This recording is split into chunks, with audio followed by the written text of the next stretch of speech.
and I really love him. Like, I think if I didn't have Hizmet in my life, I wouldn't be as close to my school friends. Without Hizmet, I would not have been blessed with the safe community that I am in today. That's when I really understood how much of an influential figure he was. He dedicated his whole entire life to teach and make young people or older people or any types of people to love our Prophet Muhammad sallallahu alaihi wasallam.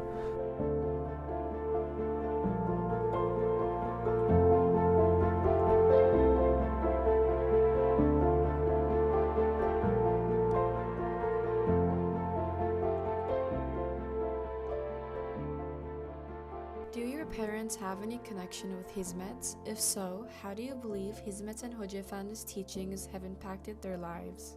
Yes, both of my parents have connections with Hizmet, and thanks to Hizmet, like, we were able to come to America. My parents found jobs here. They were able to have connections with lots of different abis and ablas.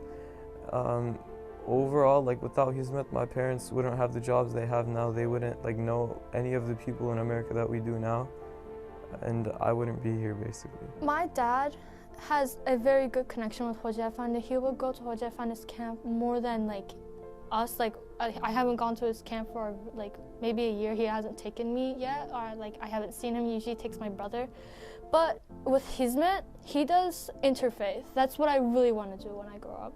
I want to get people together, teach about Islam, learn the connection with God, Hazrat Muhammad sallallahu alaihi wasallam, and with Hocaefendi's teaching. At a very young age, he was like very Islamic. He was a child. He would pray. He would very religious person. And I mean, I just like that about him. When I grow up, I want to be very like religious. I want to be like him. I want to do interfaith and spread my religion. What changes do you anticipate in your life and community after Hocaefendi's passing? I think it'll have bigger impacts on the community than in my life, because Hocaefendi had a lot of impact on people who grew under his own tutelage, who now like teach other people. Those people will probably feel more motivated to achieve his goals. And I think another thing that will be different is that there's not that big of a religious figure than Hocaefendi. So his passing will probably impact other Islamic societies as well, and it might cause them to come together more and like form a more unified group instead of being like many small groups. What future goals do you have that align with Hocaefendi's teachings and vision? For my future, I really do see Hizmet being a big part of my future, and Hizmet is already a really big part of my life right now. We have mentors called Abbas and Abis who teach us about how to devote our lives to Hizmet, helping others and helping those around us.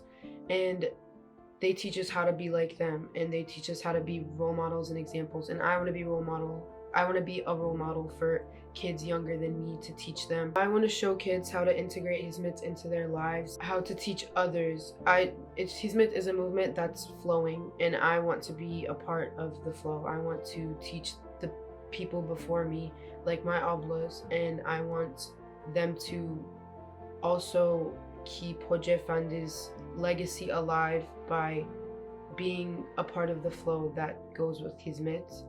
And yeah, I think it's going to be a big part of my future, hopefully, because it's a good thing that adds so many positive things to your life. I made most of my friends through Hizmet. I made most of my memories through Hizmet, and I live by Hizmet, and I want the people around me to know that I'm a part of Hizmet and I'm not ashamed of it. What emotions come to your heart and mind when you think of Hocaefendi? Content, I feel content in two ways. I feel content that he passed away in such a manner of not going through pain. There's a lot of cancer patients, unfortunately, and there's a lot of people who are sick that end up dying through pain, and like they're going through so much pain, and you want to help them, you want to say, I'm here for you, but you can't do anything. You understand? They're gonna go through the pain regardless, which you cannot help them, and they end up dying through pain. But Hocaefendi, alhamdulillah, he didn't have to go through any pain when he passed away. According to Muhammad Abi, when he got up, he wanted to go for a walk. He asked the Abis to let him go for a walk, and then when he got up and walked, he sat back down. Well, there's some rumors, but he sat down on his bed, and then that's when he met Allah Azza wa Jal. And the second part that I'm content about is Hocaefendi. Hocaefendi, Wallah, I am so content, and there was nothing that I could ask for more. There's nothing I could ask for. He has done every single thing for us, every single thing. I'm content. There's nothing I could have asked for. And he left us like that. Never once in my life I felt embarrassed of anything related to him. Never once. I'm embarrassed of the fact that there's people that are still trying to bring him down even after he died. Trying to time rumors, trying to constantly bring him down, trying to send drones instead of record to bring him down. But it's not gonna happen. No matter what anybody does, all the work that he has done will always upbring him, will always overlook all the rumors that are going around him. All the world could go against him, yet people will know the truth about him. Yet the truth, haqq, will always come up on top, always, regardless of any situation. That's what I'm content about.